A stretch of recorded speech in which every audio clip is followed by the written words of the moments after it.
amazing episode today on Sunday, a little bit delayed as usual. Today with me in the show are amazing guests. I love having them back on. One is, of course, JohnnyLaw, and the other one you also know is RenzoDGB. Welcome to the show, guys. Hey, brother. Thanks for having us. Yeah, it's always a pleasure to be here. Well, today, of course, we're going to talk about DigiByte. Otherwise, we wouldn't have invited the both of you. But we're also going to do a more expansive vision and look at, why blockchain was created in the first place. We're also going to touch upon markets. But yeah, let's start at the beginning. What was the reason that we started using blockchain in the first place? Yeah, for me, it's about trying to solve a really challenging problem in which the whole fiscal system, the base layer, is controlled by a group of people that could make decisions that benefited themselves. And they could largely do it in secrecy because there wasn't any transparency to exactly what was going on. So the average citizen really didn't have a decent understanding or a means to understand what exactly was happening versus what people said was happening. And so Satoshi in the white paper kind of clearly calls this out and tries to establish that we could choose a different path, one in which there was this immutable, unalterable public ledger that would give us a finite base layer in which we could begin to really put some truth back into the fiscal system and make it transparent for every person and institution to be able to clearly describe and understand what's gone on. So we don't have to trust what somebody is saying. Rather, we can inspect and verify what's actually happening because we can all see the ledger. We can all verify the ledger. And so rather than just merely trusting these centralized, they're politicians, even inside the institutions, we instead get to trust math. And I don't know about you, but that seems like a better equation for me. And I know Renzo has some pretty specific ideas of why he believes blockchain exists. So Renzo, how about you, buddy? Well, for me, under my eyes, at the end, blockchain it's a medium, not just a medium of exchange as the coin that works on the blockchain is, but also a way for people to have control over not just its acquisition power, but the economics that can do with or that can work with it. Personally, I'm able through certain tools to actually communicate with the blockchain and to make some really cool stuff that in the financial system just wouldn't be possible. It's just to bring back to power to work its own mediums to people, to regular people, or not just people, to even machines, programs, websites, whatever you want, or whatever you like. Um, and it's like a clear canvas when you can actually wield or paint or do whatever you like without permission, without having to ask for membership or whatever, just to start transacting with it because it's a free, open, borderless, and trustless environment because you don't trust anybody. You verify by your own, by the data that you are given by the chain that has more work put in it, and it's just so that fact that just make me think that blockchain is just a medium for people to do whatever they want to do. Sure, so they can do good things, bad things, but at the end, that's freedom. It's what matters at the end. Yeah, I completely agree. And could you guys also sort of elucidate a little bit? I mean, for the DigiByte crew, it's probably very apparent, but the relationship between blockchain and decentralization. I personally really like sort of the explanation that Jared Tate gave in one of his lectures with the analogy with DNA and nature. But could you two expand on that idea, the relationship between blockchain and decentralization?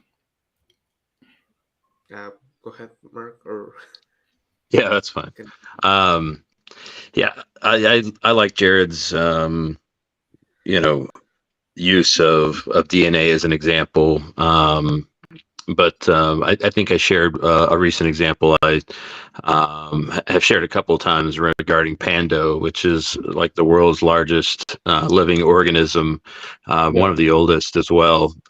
It's an aspen forest essentially that for a very long time nobody really recognized was one organism connected by an extensive root system that continues to propagate and grow, so that should you have a section of forest, and I mean like hundreds of acres, burned down, it doesn't really matter to the main organism, because ultimately it has the resources and other parts of its extensive network to continue to thrive and grow and propagate, so that should you have challenges, there is redundancy in this case, the genetic makeup that's stored in different places and access to different resources, so that the organism continues to live on into the future. And I just think it's a really powerful example of what decentralization means, in that there's no single point of failure, that we have all of these copies of the blockchain, and we have all of these essentially checks and balances to make sure that as the blockchain continues to stack blocks, that it's stacking accurate blocks. And if you're thinking in terms of like the DNA component of it, genetics does this for us, right? It makes sure that whenever we're recreating a cell, when it's functioning properly, there's some error checking going on, and if there's some sort of mutation and everything's functioning properly, that will 100% get kind of eaten up by the immune system before it becomes this cancerous sort of cell. When it's not functioning properly, then we see cancer. So Renzo, I'm sure, can put it much more eloquently. Yeah, well, blockchain can and will exist without decentralization. It seems that there are a lot of examples out there of centralized blockchains. And decentralization can also be done without blockchain. They're not tied. They're not. They're not strictly tied. But when they are together, they are a powerful tool for us to work with. You can, for example, without a single point of failure, you can extend that power that emerge from having an open book to transact with, and to not have a real opinion. Oh my god! Wait a minute, please. There's an interruption. That's okay. So I always like to compare it like to the fungi or the mycelium, like this sort of giant organism, sort of in the same line as what you were saying. And I forgot his name, but there's this guy.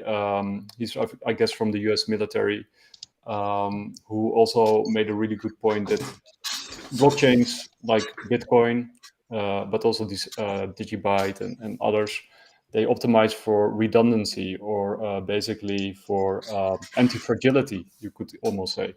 So that's why it's like, they're building this giant thing that looks super inefficient, because you're spreading it over so many different computers and they're basically doing the same thing, but you're sort of optimizing for robustness, that the system doesn't break down, which is basically the same thing what you're saying. It doesn't have a single point of failure.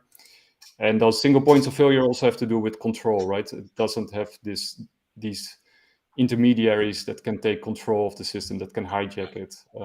Also, it happens sometimes with organisms, right?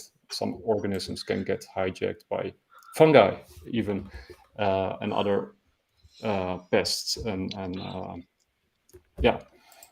So, can you, in light of what is happening now at this very moment with the market, I mean, you got, for example, BlackRock, they're proposing an ETF, and there's a whole discussion about it. You know, they can maybe take over the network. Bitcoin is in danger, and other people are celebrating, right? This is like adoption. And what is happening on exchanges. You know, I think you have a very strong opinion on that, and I think rightly so. Can you sort of touch upon these topics and how they're sort of related to blockchain and decentralization? Yeah, for me, it's a clear indicator that they've recognized the threat that Bitcoin and other truly decentralized protocols represent to the legacy system, and they've also recognized, from my perspective, that they can't stop the network from operating without just turning off the internet. So what do you do in a circumstance like that if your entire way of life is threatened and your ability to control outcomes and essentially line your own pockets looks to be diminishing? From my perspective, what I would do would be to co-opt the message, would be to turn it into something that it was never intended to be, and make it sound really good. And that's done, and I think that's what's being done, is to really turn it into a speculative asset alone, and to turn it into a store of value conversation, and make it like a digital gold, when clearly it was intended to become a communication protocol, much like what Renzo stated earlier, a medium of exchange between peers on a network without any middleman, without any approval process. And so for me, that's what I see. When I hear about ETFs from any of these Vanguards, BlackRocks, even MicroStrategy, when they talk about Bitcoin, they talk about it as a superior form of money, but they don't want you to use it as money. They want you to collect it and store it. They want you to give them your fiat so that they can control the coins. That medium of exchange, that exchange is not just for the monetary value. It's not just for the money. It's not just for the coin. It's more of like that exchange is for everything that you can do with blockchain. Information, contract, well, agreements, not exactly contracts, or whatever that can be serialized and put on the blockchain. Sure, the money is just a way to pay each other for that favor that is to transmit the data. But the way that blockchain works is just by transmitting those bytes and making possible that minimum exchange, or enabling that minimum of exchange is not just for money. It's also for a lot of more things, or well, whatever you can put in it or whatever you can do with it. As Mark just said, they just want you to keep it and save it. And sure, that's good probably from some time to time, but it also is a good practice to just actually start using the technology. And right now, there's a lack of tools for that. That's something that I think it will be good to have a change up. Yeah, we're definitely going to touch upon all the developments that are being built on DigiByte, and that's where you come in. But also to sort of stick to this point a little bit longer, because, like you both say, they want us to save in it. And of course, it's a superior savings technology. But basically, like you're saying, they want us to hoard it, and they would love us to use it as collateral, right? The way that gold is being used at the moment. But gold at some point in history, or at least, for most of history, was actually used as a medium of exchange without many intermediaries involved, right? I mean, there were always intermediaries that had to check if the gold was pure and how pure it was. But more or less, there were not per se state actors involved in that process. And it was, and money in itself is a form of communication, right? It's the most fundamental form of communication. People vote with their feet, but they can only vote with their feet if they have the money to vote with their feet, right? So if That's you control right. the money, you control basically everything. It's the most fundamental form of communication. But like you both say, blockchain and the technology behind it is so much more than just money, right? It builds on this idea of communication, and it basically incorporates all that internet could be on this base layer of either DigiByte, Bitcoin, or some other protocol, or many other protocols. The combination of all of them, and I guess that's my point in the last 12 months or so, is that true decentralization would look for an optimized system that has not only decentralization within each protocol, but the ability for these protocols to begin to operate as one sort of super protocol, if you will, by being able to quickly and rather efficiently move between chains based on the specific utility of that chain and what you might need it for in a peer-to-peer sort of barter commodity-based exchange. And I think that's where they don't want us to get to. And I don't think we do ourselves any favors through all of the maximalism that we see in the marketplace, where rather than addressing what our real problem is that we're trying to resolve, which is to say that the fiat system is completely broken, we're addressing each other as different protocols and why our protocol is best, or where yours is not functional. And really this sort of it's more of a versus mentality. It's a win-lose mentality versus how do we collaborate and really stay focused on what we're trying to solve. And I think we should always go back to the Bitcoin white paper to really understand, like, why was this entire space created, and it was to upend that control mechanism. And so if we're truly interested in doing so, we're going to collaborate with one another. We're going to see where this particular chain can benefit people, and how it fits into that marketplace, and recognize that other chains have value as well. And when we start to think about utility is truly the value, then I think we're gonna build those tools that we need to create that parallel marketplace. So right now it's so much friction to try to operate on crypto native everything, and I know there's a lot of communities that are working through that, and we're going to talk a little bit that with tools that Renzo's working on here in a moment.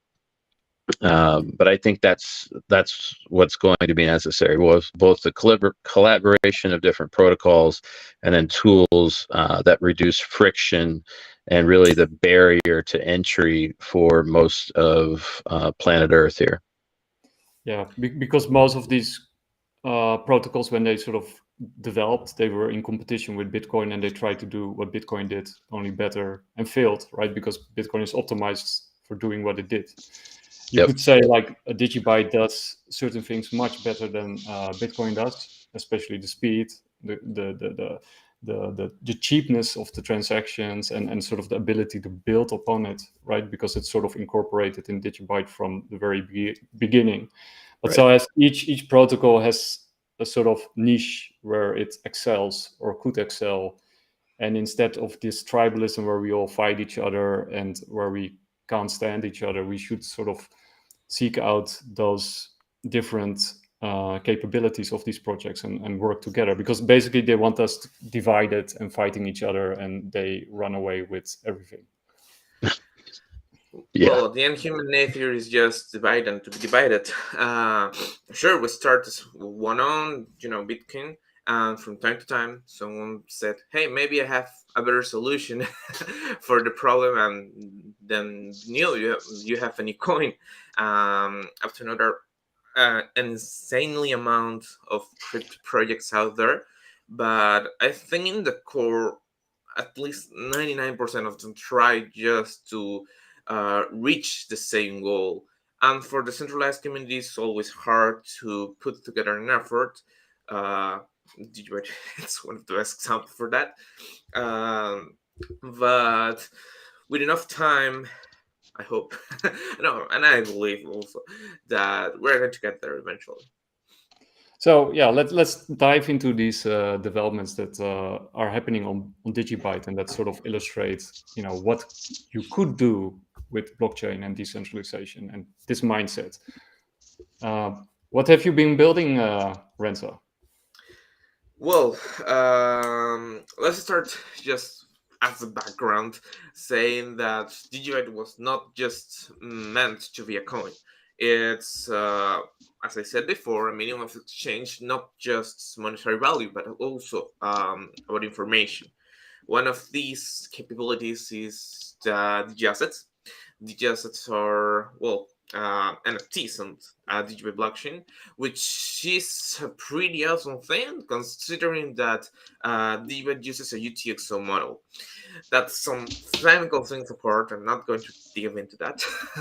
But just to say that that protocol was started around 2019 to, like 4 years ago, and was reconstructed 2 years ago by DJSX, by Matthew Cornelis, and put a bit of decentralization on that protocol too.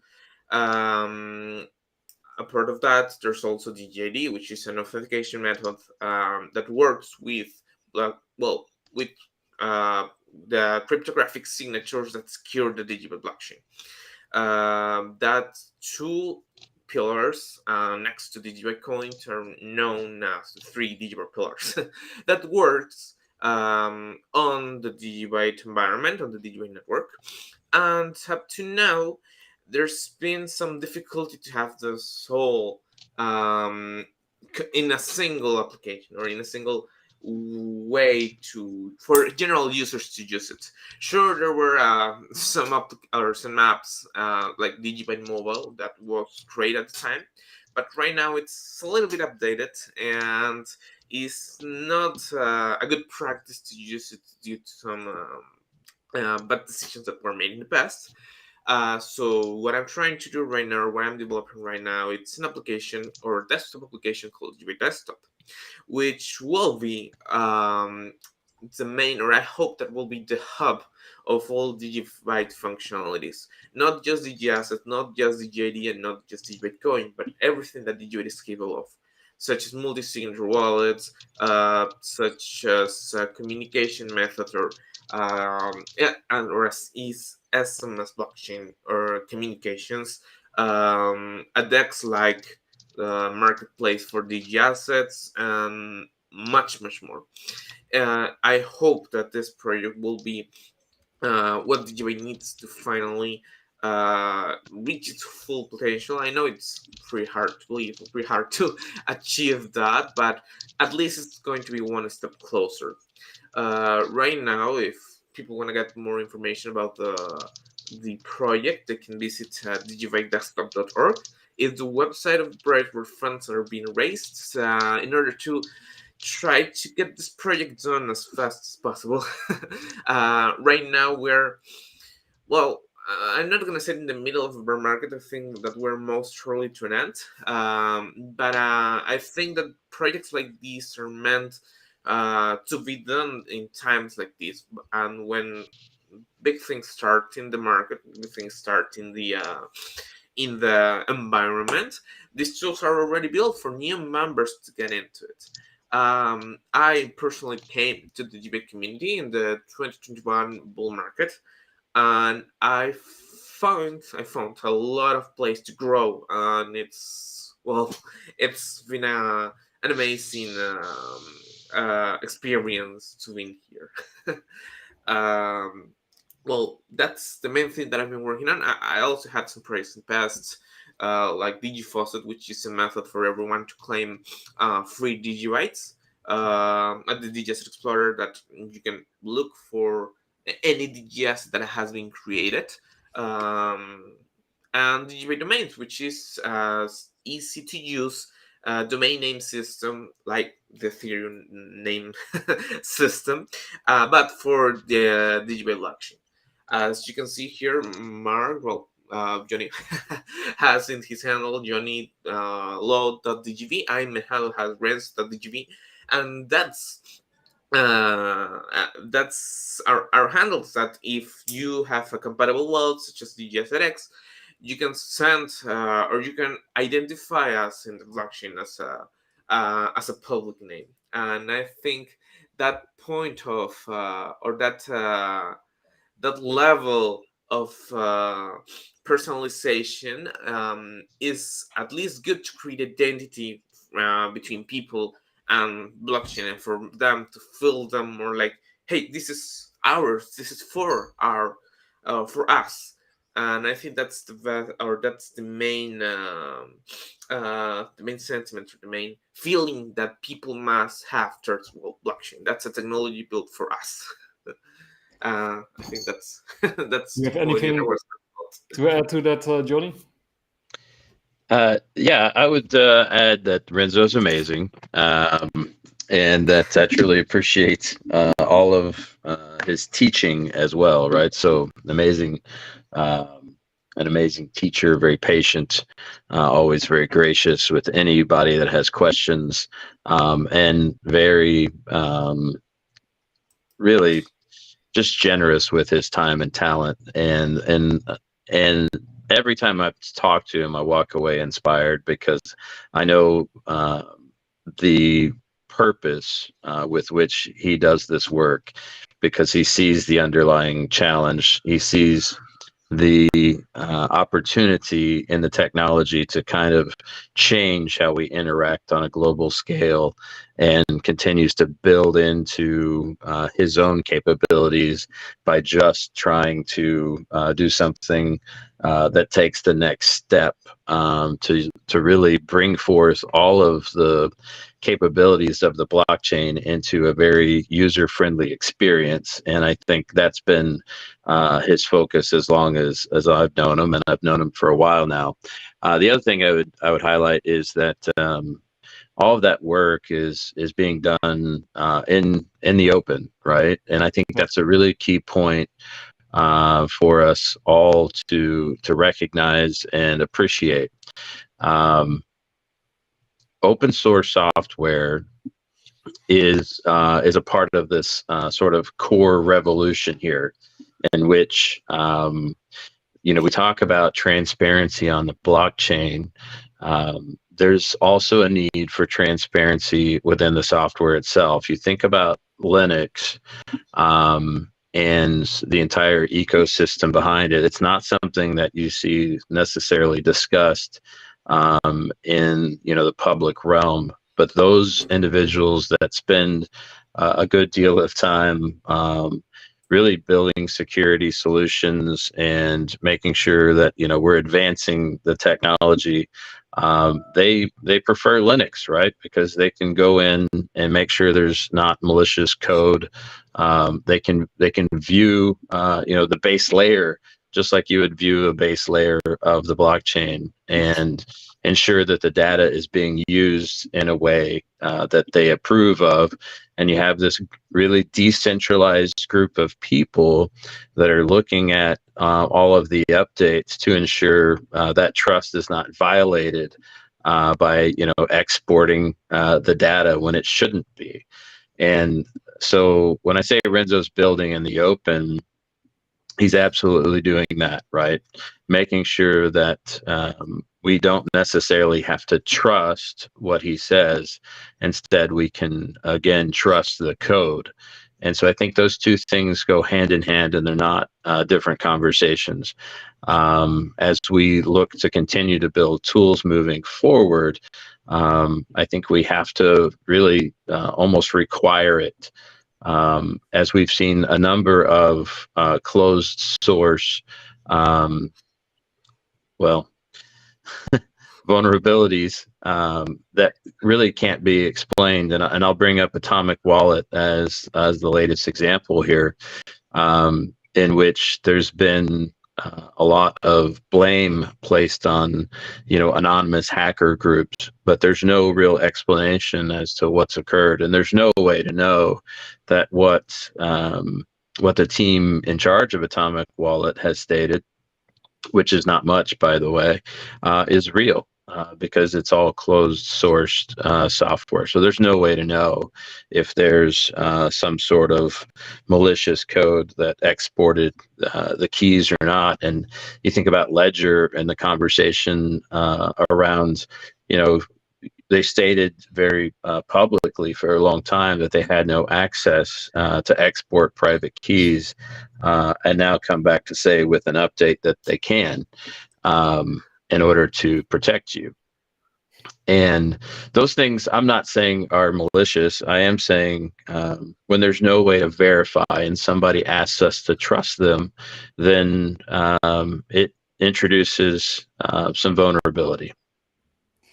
Totally, yeah. And we did some episodes on Ledger, Amiris and Douglas, which go really deep into the topic. 2 episodes actually, so I'll link them down below for people to look into them. But basically, you reintroduce trust in the system while the trust has been broken countless times and on a massive scale. And that's also kind of funny. I think it was like a few weeks ago that I think the Bank of International Settlements put out a report, and they said basically, the system is broken, it's dysfunctional. We need to introduce CBDCs in order to restore it. And then at the bottom of that report, it says, yeah, trust us because we're going to manage it very well. After they just did their analysis that basically these same people broke that trust. So now we have to trust them with even more powerful tools. So it's sort of kind of ironic. And so how do you guard against these vulnerabilities in blockchain and in these different projects? I mean, what could people do, like regular people, to guard against that?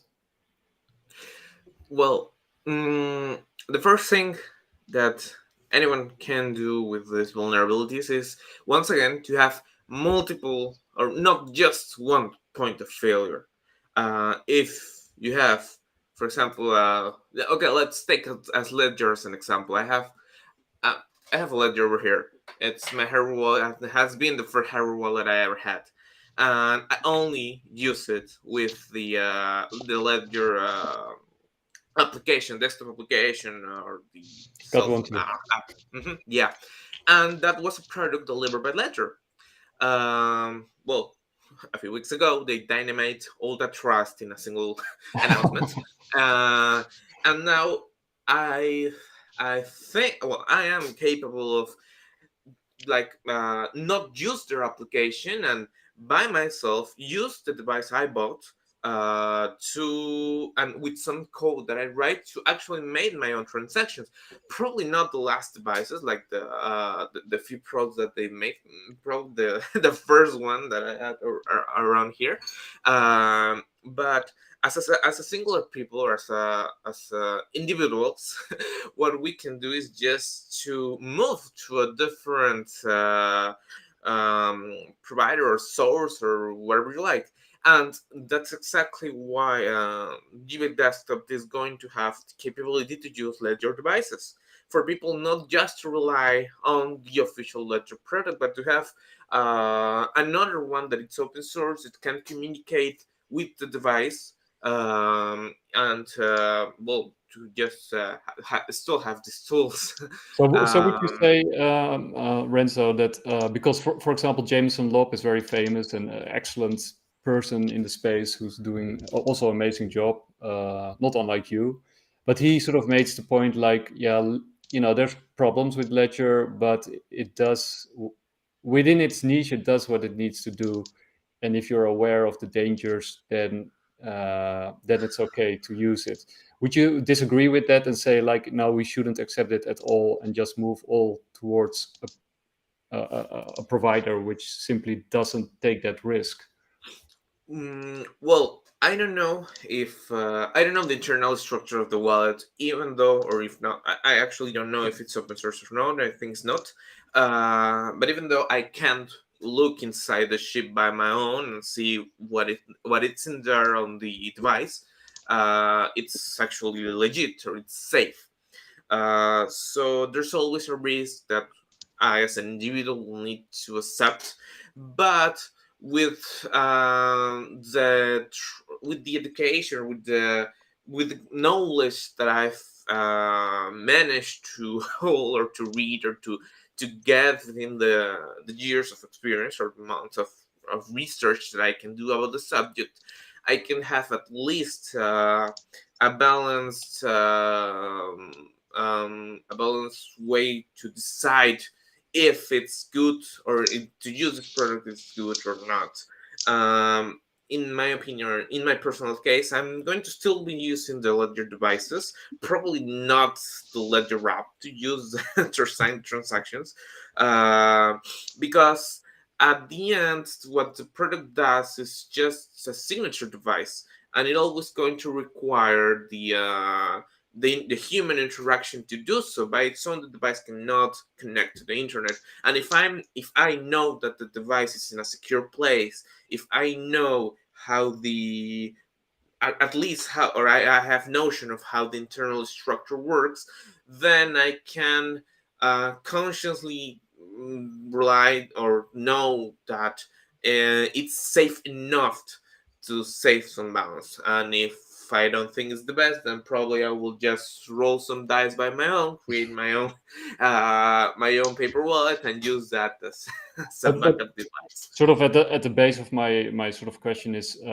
because for a lot of ordinary people, so basically you have an adoption problem, right? Because on the one hand you want to make it easy and accessible for people who are not technical, and but on the other hand that introduces this vulnerability of trust, because you have to then trust a third party to make sure that it's not only easy to use but that it's still open source, reliable, encrypted. Right. I So think how do you sort of balance that problem there, that dilemma? The best balance will be to have an open source or an open source provider or an open source option, because at least you know that someone may found or may have secured or make sure that everything is legit. If there's not such option, then of course the decision probably will be not to use it. uh, and that's why to have an open source software, it's vital, it's important, or it's mandatory in a structure But is it like sufficient? cryptocurrency. Sorry. I think I'll add on to that a bit. I think we have to start to incentivize, which means those individuals like myself have to not only welcome new participants into the ecosystem, but we have a responsibility to educate. And again, in a very open source sort of way, so that everybody understands like what we're teaching them. And I think I'm gonna contrast that against Binance Academy, right? So Binance Academy teaches people to use the Binance application, which is great, I guess, for some people. nobody's teaching how to actually utilize the blockchain as intended, as the sort of lone source for truth. And most people I talk to open their bank account at least probably once every 2 weeks, right? And they look inside it and they make sure their paycheck comes through, and they make sure the bills were paid for the right amount. And if there's any sort of discrepancy, right, they're very quick to stop everything they're doing and sort it out with their bank, right? They call their bank, they start a ticket online, a chat session or whatever.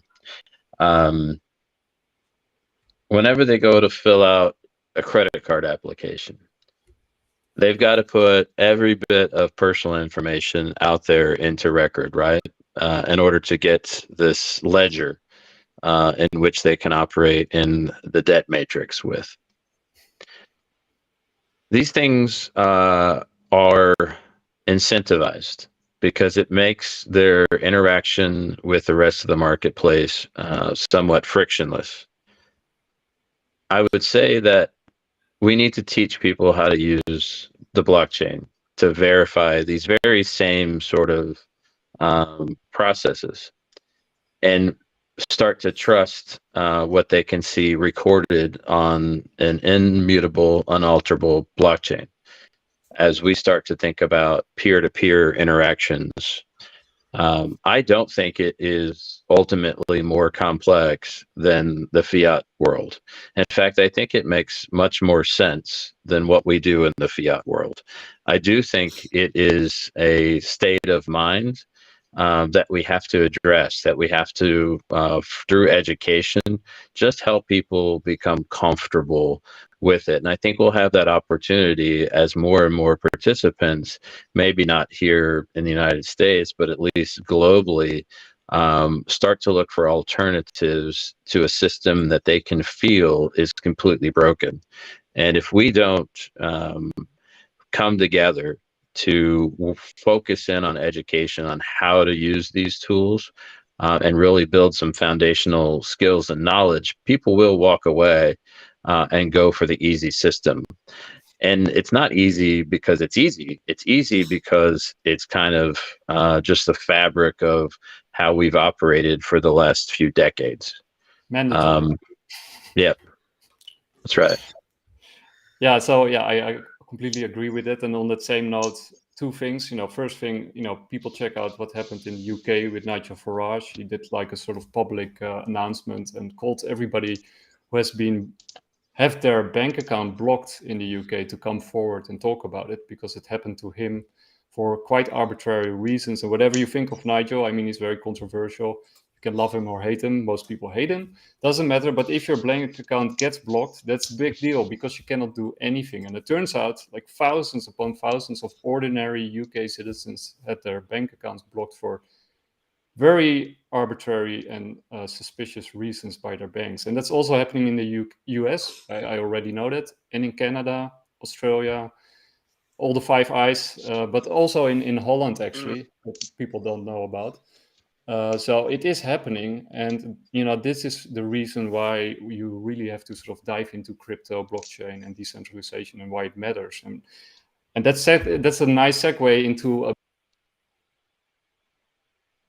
big announcement that I'm really looking. That is that Johnny is gonna have his own show on Bitcoinlive. What will it be about, Johnny? I got an idea, but maybe you can express it yourself at best. Yeah, thanks so much. And yeah, I'm excited to have the opportunity to discuss things on a regular basis, perhaps on a more macro scale.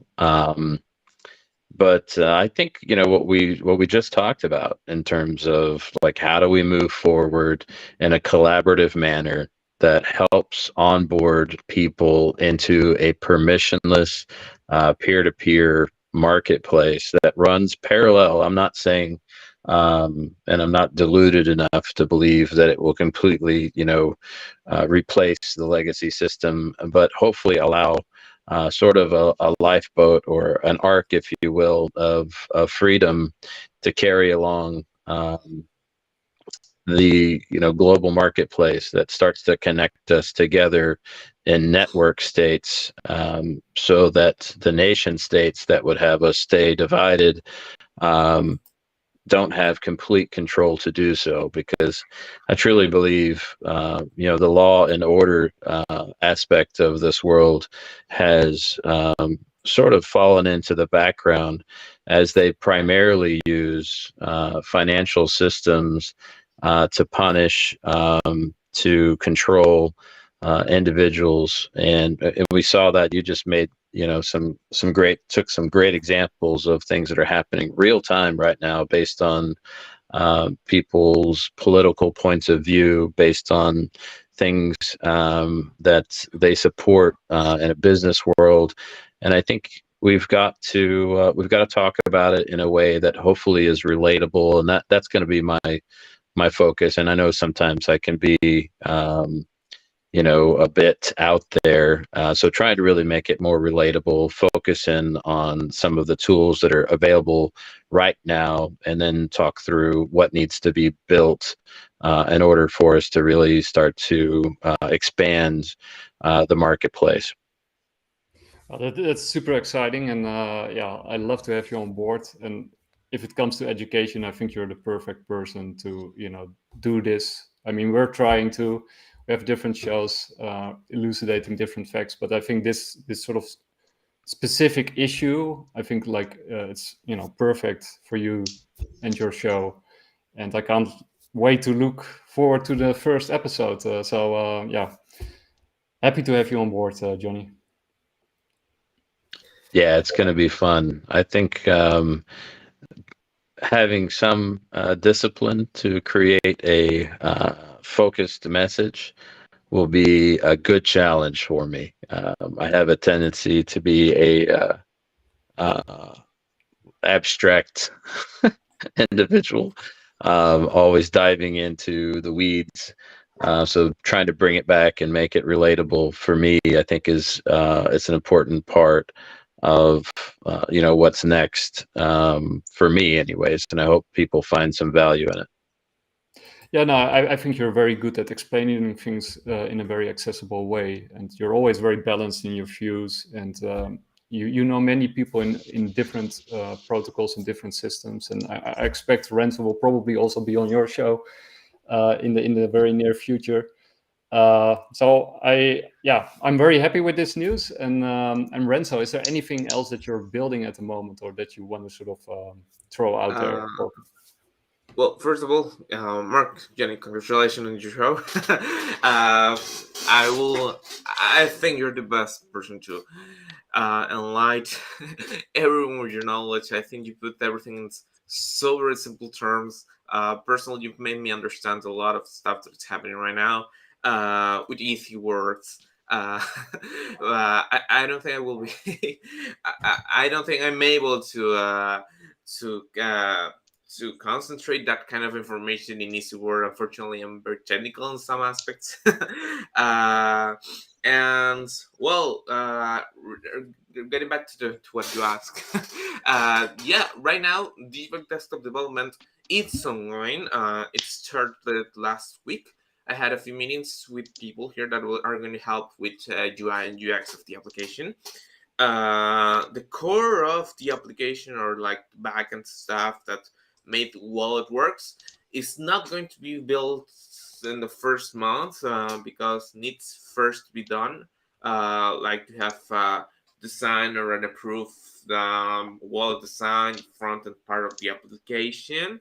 But I want to start as soon as possible just with hardware wallets, because that's something that is needed to have different points or to rely on to use them.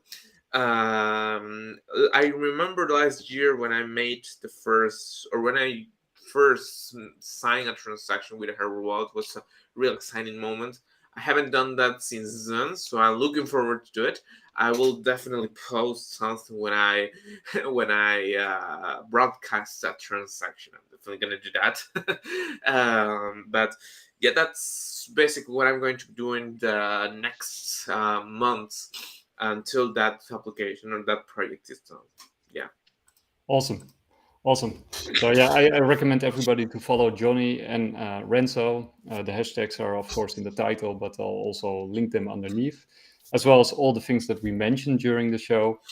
Yeah, is there anything else one of you guys want to add to what we've said or want to raise? Well, Yeah. yes. Oh, yeah. Go ahead, Mark. You go first. Oh, Renzo, all you, buddy. Well, okay. Just a message to people that are listening to us. If they can just summarize something from today's talk, I think it will be just educate yourself. Get to know or dive inside what you're using, dive inside what you wanna do or what you wanna use by yourself, and don't trust but verify. And if you have the ability to actually verify stuff for the community or for everyone else, do it. It's part of the blockchain experience. And you, Johnny? Yeah, well said, Renzo. Don't trust, verify. That's what it's here for. And it really comes down to making good use of it. And I would go back to something Renzo said as an important point as well, that it's not just about currency. It is 100% about this ability to essentially authenticate everything and be able to store data in a way that can't be altered, be able to create contracts in a way that are visible to everybody, and then execute said contracts based on code and algorithm and math versus based on some arbitrary enforcement of contract. The code becomes the law, and that's a future I want to see, because the arbitrary enforcement of law is what has caused so many problems that we see in this world today. Yeah, a separation of money and state, that's basically what is necessary. Like we separated religion and state, of course, in the past, which was pretty good, right? That was not a bad mistake. I think that No. turned out to be pretty good. And And then go on. I would just point out to this lovely event horizon behind me here, right? I think that's where we're at. I think all of this continues to build in a way that pulls us closer to the event horizon, in which the gravity of what's been created will pull us in, and we'll have a choice to make. We're getting close, whether we understand it and use it as intended. That is the blockchain and decentralized protocols like Bitcoin, or we just get disappeared by allowing the message to be co-opted. Yeah, I think that the choice is ours. We can make this the right one or the wrong one, and the right one will probably lead to a very beautiful world where we can flourish and where economics can be something good and actually improve the planet instead of destroy it. Or we can become slaves, basically. That's the way I see it. So I hope people will make the right choice and engage. And I think you can boil down the whole thing into a very sort of simple statement. If the money is broken, everything is broken, right? That's right. And the money is broken, so we have to fix it. Preach. So with that message, people, make the right choice. Follow us on Twitter. Don't forget to like, subscribe, put on your notifications. Watch out for that show that's coming. We don't know the title yet. We also have to figure out the time. We'll of course also be about DigiByte, but I guess also some other protocols. So I'm really looking forward to it. More on that soon. And thank you guys for being on the show. I really enjoyed it. Always a pleasure. Great time. Thanks so much, brother.